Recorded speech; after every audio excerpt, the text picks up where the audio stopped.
Quli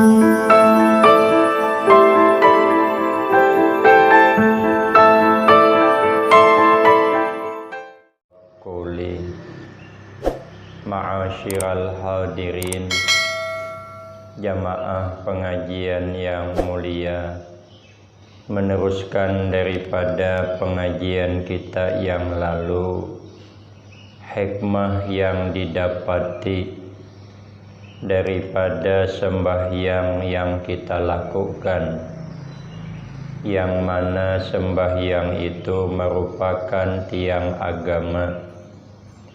Ibarat bangunan, tiangnya sudah bagus, tiangnya pilihan, tiangnya mantap, dipukul angin pun bangunan itu tidak lagi bergoyang. Sembahyang yang sudah mantap, ibarat bangunan tiangnya sudah pilihan, maka akan mendapatkan sebanyak 10 macam perkara. Tadi malam sudah disampaikan. Yang pertama, zainul wajhi, menjadikan hiasan di wajahnya. Yang kedua, wanurul kalbi, cahaya di dalam hatinya. Yang ketiga, warahatul badan. Adapun yang keempat, wa unsun fil qabri, jadi jinak di alam kubur. Dia tentram, hatinya jinak, jiwanya tentram di alam kubur.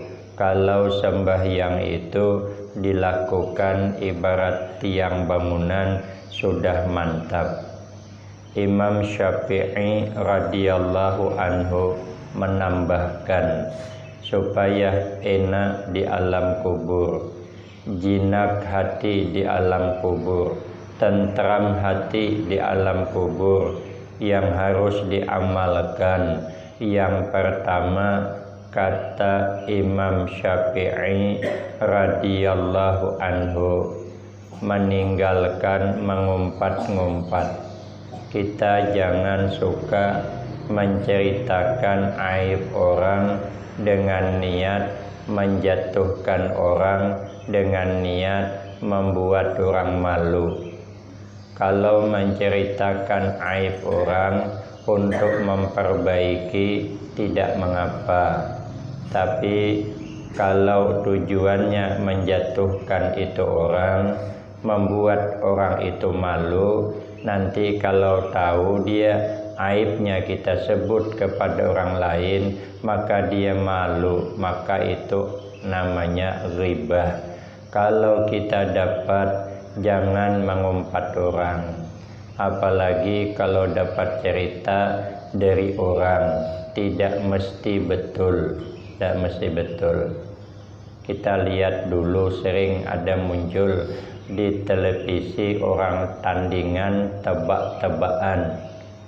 Dalam kotak kaca 4 kotaknya, 4 orang, satu-satu pengisinya.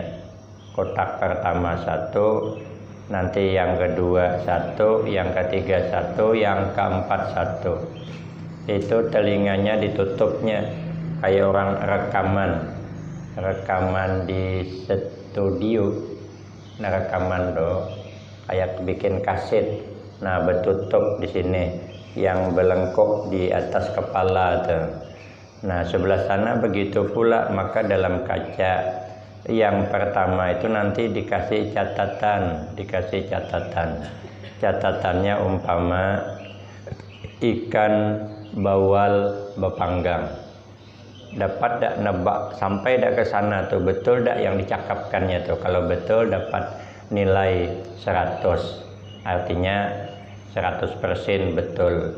Nah, tulisannya ikan bepanggang. Nanti dia mekek dari sini nih, mekek dia, teriak dia, hadapnya ke kawan yang di kotak sebelah sana, ikan bawal bepanggang. Dia mana dengar, telinga bertutup dalam kaca, cuman dia nengok gerak mulutnya. Nah, dia kalau sekali katanya, berarti belum paham dah. Ulang lagi, ikan bawal bepanggang. Katanya. Orang peka apa nggak tutup kupingnya, peka buatan namanya. Yang ketiga boleh berisyarat. Nah, ikan bawal bepanggang, paham dia kalau begilo-gilo ini ikan, tidak mungkinlah ular dipanggang begitu. Ini mesti ikan, begilo-gilo, bekipas-kipas berarti bepanggang. Cuman paham dia ini kan begini ikan, bekipas-kipas bepanggang, berarti ikan bepanggang. Teriak lagi dia ke sana. Apa katanya? Ikan bepanggang. Kan hilang bawalnya dah.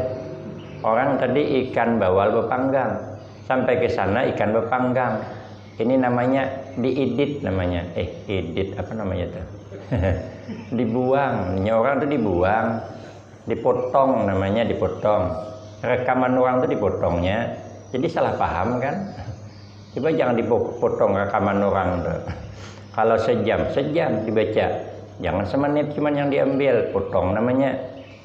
Hilang bawalnya, dipotongnya, hilang bawal. Sampai ke pintu yang kedua, bukan ikan bawal bepanggang, tapi ikan bepanggang hilang bawalnya sudah. Sampai ke yang ketiga, lain lagi. Sampai ke yang keempat apa?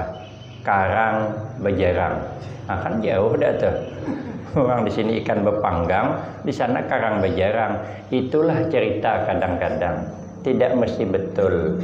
Maka jangan mudah terpengaruh dengan cerita-cerita yang tidak baik. Makanya orang berakhlak baik itu tahsinu ma yabduna minas sayyi'at.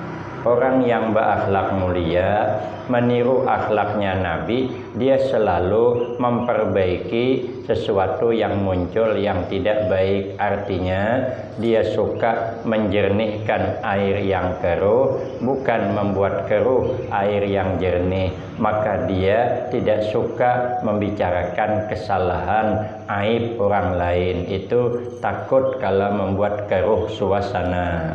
Kata Imam Syafi'i, kalau ndak nyaman di dalam kubur tuh jangan mengumpatlah kita nih. Yang kedua, kata beliau, harus meninggalkan dengki. Kita tidak boleh dengki dengan orang lain. Tidak boleh dengki. Dengki itu membahayakan. Anak Nabi Adam alaihissalam lahirnya kembar-kembar. Pertama Qabil lahir bersama Iklimah. Jadi kembarannya satu laki-laki, satu perempuan. Jadi Qabil itu serentak lahirnya dengan saudaranya Iklimah. Yang kedua Habil, kembarannya Labuda. Jadi empat anak Nabi Adam ini, Qabil dengan Iklimah lahirnya satu kembar. Kemudian Habil dengan Labuda satu kembar. Cuman Qabil ini orangnya gagah luar biasa. Iklimah ini cantik. Kalau Habil biasa saja. Kalau Labuda juga biasa. Nah, jadi mau dijodohkan. Dengan siapa menjodohkan? Tidak ada yang lain kecuali adik-beradik. Tapi menurut aturan Nabi Adam tidak boleh satu kembaran, harus misah. Sedangkan Qabil satu kembar dengan Iklimah, Habil satu kembar dengan Labuda. Qabil menduga dia akan dijodohkan dengan Iklimah karena pertama dia satu kembaran, yang kedua sama gagahnya, sama cantiknya. Qabil gagah, Iklimah cantik, kan pas tuh, ibarat pinang dibelah dua, tidak ada sibit lalu. Sedangkan Habil biasa saja, tidak terlalu gagah. Nah, cocoknya memang dengan Labuda. Rupanya Nabi Adam menjodohkan bersilang. Qabil yang gagah menikah dengan Labuda yang sadangan. Habil yang sedangan dapat istri yang cantik, namanya Iklimah. Makanya kita ini hidup tidak menjamin orang gagah dapat istri cantik, tidak menjamin. Tidak menjamin pula wanita cantik dapat suami gagah, tidak menjamin. Tapi ada juga orang gagah dapat istri cantik, ada. Contohnya aku. Aku nih gagah kayak Afgan. Istri saya kayak Ayu Ting Ting begitu. Adalah juga yang gagah sama cantik itu adalah. Cuman bisa juga kadang-kadang orangnya kada gagah tapi dapat istri cantik, orangnya cantik dapat suami kada gagah, ada. Dengkilah Kabil nih, dengki. Lalu dibunuhnya Habil. Baru Kabil kawin lari dengan Iklima tadi. Maka dalam kitab itu disebutkan kalau ada orang pembunuhan maka Kabil dapat dosanya karena dia awal mula-mula yang membuat perbunuhan. Lalu kalau ada orang kawin lari, Kabil pun dapat. Nah, jadi Kabil dapat. Itu akibat apa? Akibat dengki, sanggup membunuh saudaranya. Maka kata Nabi, kullu zi ni'mah mahsud. Kullu zi ni'matin mahsud. Tiap-tiap orang yang mempunyai nikmat mesti dihasud. Mesti ada yang hasud, mesti ada yang dengki. Makanya ista'inu bil kitman. Kata Nabi, mintalah tolong olehmu nikmat yang ada pada engkau itu bil kitman, dengan disembunyikan. Orang jangan banyak tahu kalau kita ini dapat nikmat, biar tidak dengki. Karena kalau nikmatnya nanti kelihatan orang, itu mesti ada orang yang dengki. Nah, orang yang meninggalkan dengki itu nanti enak di alam kubur, enak. Di samping memang sembahyang dilakukan. Kemudian yang kelima, wa manzilur rahmah wa miftahus sama. Yang kelima dan yang keenam, wa manzilur rahmah, dan turunnya rahmat. Menyebabkan rahmat Allah turun karena sembahyang ini kita pelihara dengan baik. Syarat rukunnya, kekhusyuannya, katawaduannya di dalam sembahyang dipelihara. Itu menyebabkan tempat menjadi rahmat Allah turun kepada kita. Kita itu rata-rata mesti mengharap rahmat Allah. Tidak bisa lari dari rahmat Allah. Tidak bisa lepas mengandalkan amal dari harapan kita. Amal dikit, dosa banyak. Ingat Allah dikit, lalainya banyak. Lalu kita mengharap rahmat Allah. Apa penyebab rahmat Allah turun? Sembahyang kita jaga. Sembahyang kita jaga. Yang kelima, wamib. Yang keenam, wamib tahus sama. Sembahyang itu anak kunci langit. Makanya kalau setelah habis sembahyang, banyakkan berdoa, banyakkan. Karena antara lain waktu-waktu yang Allah kabulkan, Allah perkenankan doa hambanya adalah setelah sembahyang fardu. Kemudian berdoa fi jaufil lail, pada tengah malam. Jadi tengah malam berdoa. Kemudian setiap habis sembahyang 5 waktu juga kita berdoa. Yang ketujuh, wasiqalul mizan. Sembahyang itu menjadi berat timbangan amal. Imam Syafi'i menambahkan, supaya timbangan amal itu berat, artinya berat ke kanan timbangannya. Kata Imam Syafi'i, yang membuat lekas berat timbangan amal itu yang pertama, belajar ilmu atau mengajarkan dia ilmu. Jadi duduk di majelis ilmu semacam ini itu membuat timbangan amal lekas berat. Lekas berat. Jadi supaya amal kebaikan lebih banyak, maka kehadiran di majelis ilmu itu memberatkan timbangan amal. Apa tidak berat timbangan amal? Kata sahabat Abi Hurairah, hadir di majelis ilmu itu walau membicarakan satu bab ilmu itu, kata beliau, ahabbu ilaina min alfi rak'atin tatawu'an. Itu lebih aku sukai dibanding dapat pahala 1000 rakaat sembahyang sunat. Itu lebih suka dapat pahala hadir di majelis ilmu. Dalam keterangan lain, hadir di majelis ilmu semacam ini katanya lebih baik daripada mengunjungi orang sakit 1000 orang, dan lebih baik daripada mengantar jenazah ke pemakamannya 1000 orang. Kapan kita bisa mengantar jenazah sampai 1000? Selama hidup kita nih, saya nih sudah masuk 50 tahun dah umur. 50 tahun dah. Maka saya bilang sama istri saya kemarin waktu guru kita meninggal, aku bilang, kataku, guru-guru tua habis dah, hampir habis dah meninggal. Ini berarti giliran kita lagi. Giliran kita. Ngomonglah saya sama istri saya, Jako, aku nih mungkin paling tahan lagi 40 tahun hidup. Umay, kata orang rumah, lawasnya. aku pikir betul juga. Kalau 40 tahun lagi umurku 50 dah, berarti 90. Iya juga ketuaan aku. Jako berapalah? Kata orang rumah 20 tahun lah lagi katanya. Dah, kataku 30 lah. Dah 20 lah katanya. Dah aja kok 30 lah.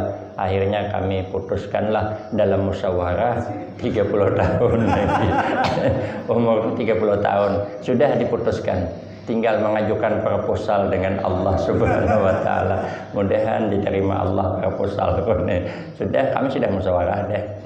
Jadi kita nih bukannya bukannya lama hidup. 50 tahun dah saya nih belum ada ngantar jenazah 1000 orang, belum ada. Apalagi tinggal di kampung, ada harapan. Di kampung tuh orang setahun sekali mati. Setahun baru ada orang meninggal. Nanti tahun depan pula baru ada meninggal. Kenapa? Orangnya tidak ada banyak. Di kampung cuma 20 orang.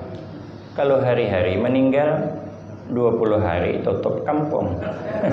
Nah, tapi kita hadir di majelis ilmu semacam ini lebih baik sudah daripada mengantar jenazah 1000 orang. Ini kata Imam Syafi'i, kehadiran kita itu menyebabkan berat timbangan amal. Yang kedua, yang membuat berat timbangan amal itu suci daripada perkataan yang sia-sia. Kita tinggalkanlah cakap yang sia-sia. Membicarakan kejelekan orang itu cakap yang sangat sia-sia. Maka itu kita jangan bercakap nang sia-sia. Kata Nabi, inna aksaran nas zunuban yaumal qiyamah aksaruhum kalaman fima la yakni. Kebanyakan orang nanti yang disiksa pada hari kiamat karena kebanyakan cakap yang tidak ada faedahnya. Mengungkit orang gawian, nyalahkan orang, mengomentari orang. Yang dikomen kadang yang dibicarakan orang hebat. Apalagi orang alim yang kita salah-salahkan, makinlah sia-sia. Itu bukan sekedar sia-sia, itu malah mendatangkan dosa. Dan suci pakaian daripada yang haram. Jangan pakai yang haram, entah zatnya haram, apa caranya yang haram. Nah, kalau dapat menjaga, jangan memakai pakaian yang haram, bahkan yang syubhat pun jangan, maka nanti membuat berat timbangan amal. Yang ketiga, bersyukur atas nikmat yang Allah beri walau sedikit. itu nanti berat timbangan amal yang baik. Kita bersyukur saja. Apa yang sudah Allah beri walaupun sedikit, senang kita senang.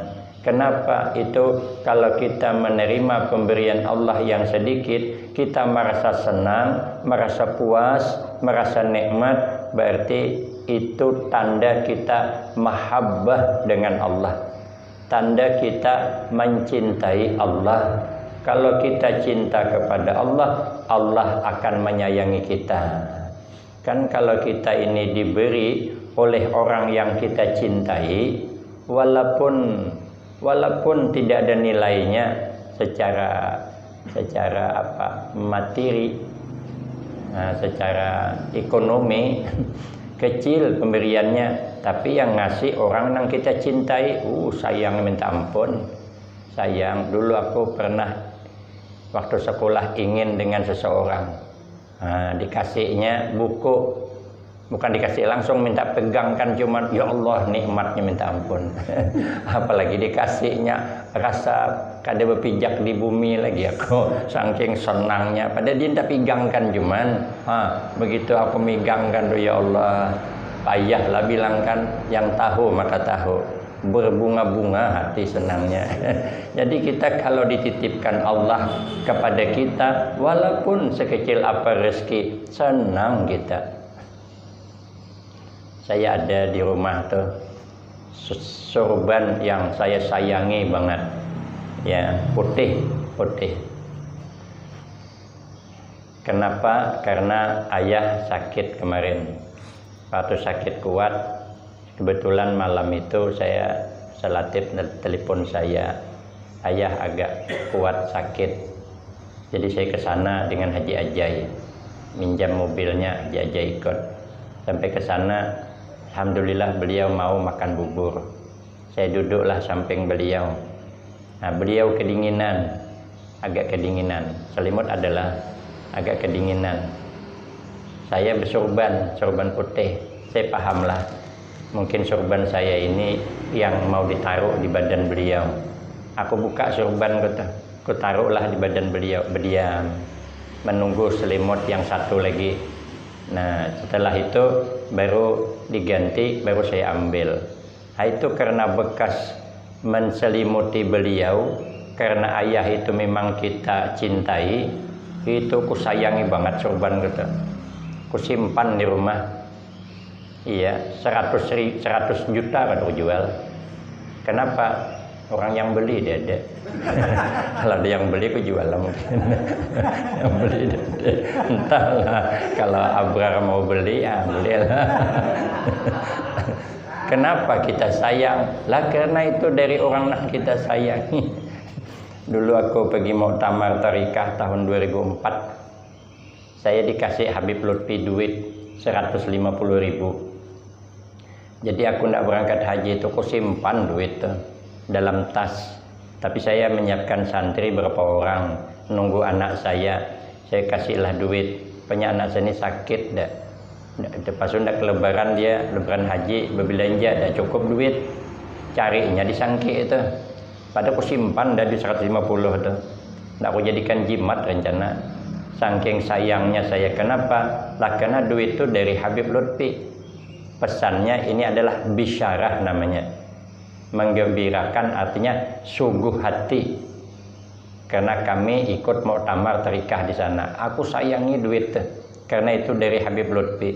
Lah sekalinya diambil anak buah, dibelanjakan untuk belanja anak tadi.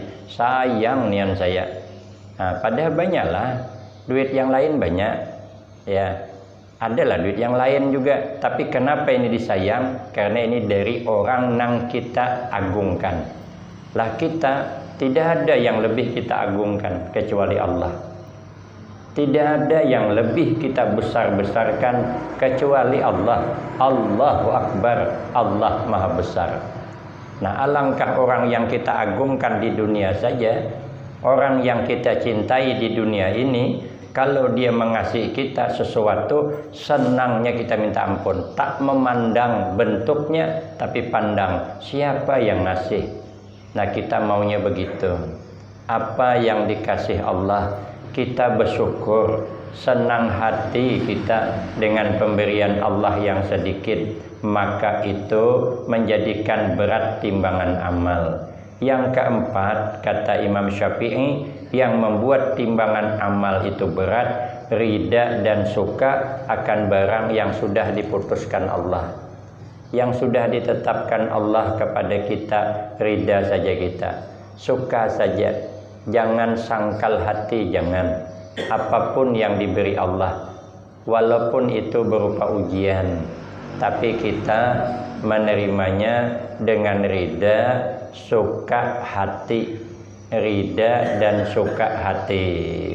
Apakah yang ditakdirkan Allah, kita terimalah, itu sudah kehendaknya. Nah, cuman sembahyang 5 waktu jangan sampai ditinggalkan. Wa mardatur rabbi. Kemudian yang seterusnya, saya lupa ngitung dah. Hikmah daripada sembahyang itu yang ke-8, ya wa mardatur rabbi, mendapatkan ridha Allah. Kalau Allah sudah ridha, iyalah tuh. Kata Nabi, ma min halatin yakunu alaihal abdu ahabbu ilallahi ta'ala min ayyarahu sajidan. Al-hadis. Kata Nabi, tidak adalah bermula keadaan seseorang hamba ketika sujud kepada Allah, tidak adalah bermula keadaan hamba yang lebih disenangi oleh Allah, yang lebih disukai oleh Allah, dibanding bahwa Allah melihat akan itu hamba sajidan, hal keadaannya sujud. Allah paling senang melihat hambanya sujud, menyamakan rata muka, menyamakan rata kepala dengan kaki. Ini sehabis-habis tawaduk di hadapan Allah, sehabis-habis merendahkan diri kepada Allah, maka Allah paling suka melihat hambanya itu sujud, lalu Allah ridha. Maka sembahyang membuat ridha Allah, karena Allah, kata Nabi, sayang, suka kepada hamba yang selalu sujud. Makanya orang-orang hebat itu mesti selalu sujud. Kalau sahabat Ibnu Abbas, beliau sujud malam tidak kurang 1000 kali sujud. Kalau Imam Ahmad bin Hanbal, beliau setiap malam tidak kurang 300 rakaat sembahyang malam, berarti 600 kali sujud kepada Allah. Nah, orang yang selalu sujud Allah ridha. Yang ke-9, wasamanul jannati, sembahyang yang kita lakukan jadi harganya surga. Nah, cuman kata Imam Syafi'i radhiyallahu anhu, haluan kita untuk mendapatkan surga memang sembahyang harus kita lakukan, karena itu harganya surga. Ditambah pula yang pertama, mengerjakan setiap kebaikan apa saja. Kita tidak pandang kebaikan apa, kalau kesempatan ada kita lakukan. Kenapa? Karena kita tidak tahu sebab kebaikan mana yang kita ini mendapat ridha Allah. Kalau dalam kitab hadis Mukhtarul Ahadis itu ada laki-laki nakal, satu riwayat. Dalam satu riwayat ada wanita nakal. Yang laki-laki nakal ini namanya khali'un. Khali'un itu kalau bahasa kita mata keranjang. Mata keranjang itu kalau bahasa orang Banjar liur baungan. Liur baungan itu kalau bahasa kerennya playboy. Nah, kalau nya bibi ini namanya buaya darat namanya. Nah, rupanya berjalan, dia berjalan, kehausan, ketemu sumur, singgahlah minum di sumur. Sekali naik melihat anjing kehausan, anjing kehausan. Begitu melihat anjing kehausan tadi, sampai anjing itu memakan serangga tanah. menutup hausnya. Maka kasihanlah ini perempuan tadi turun lagi ke dalam sumur. Dalam satu riwayat laki-laki tadi turun ke sumur mengambil air di sumur. Karena sumur dalam, dia diambil pakai sepatunya, digigitnya pakai gigi. Sepatu itu gigit pakai gigi. Kenapa? Karena dua tangan dan kaki dipakai untuk naik dari kolam tadi, dari sumur. Mengasih minum anjing. Dalam hadis itu bahasanya pasyakarallahu, maka Allah berterima kasih dengan orang yang ngasih minum anjing nih. Itu mendapat rahmat Allah.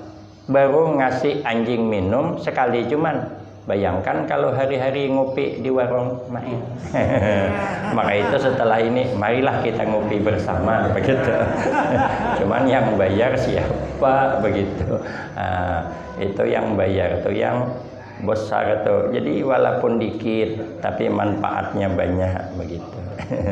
Sempat saya bergurau cuman kalau diajak alhamdulillah begitu. Kalau tak diajak kebangetan pelitnya begitu. Yang kedua, kasih akan Rasulullah, kasih akan aulia Allah, kasih akan aulia. Jadi amalan masuk surga kita mengasihi para wali Allah, orang-orang yang dimuliakan. Kemudian amalan masuk surga merendah diri kepada sesama makhluk Allah. Kita sama kita ini jangan saling merasa tinggi diri, jangan saling merasa hebat. Yang terakhir, hikmah daripada sembahyang yang kita lakukan, wahijabun minan nar, itu adalah hijab dinding daripada neraka. Imam Syafi'i menambahkan dinding kita daripada neraka ada 4 macam. InsyaAllah akan saya sambung pada episode berikutnya. Saya kira cukup sampai di sini. Lebih kurang banyak minta maaf. Akhirul kalam. Wabillahi taufiq wal hidayah. Wassalamualaikum warahmatullahi wabarakatuh.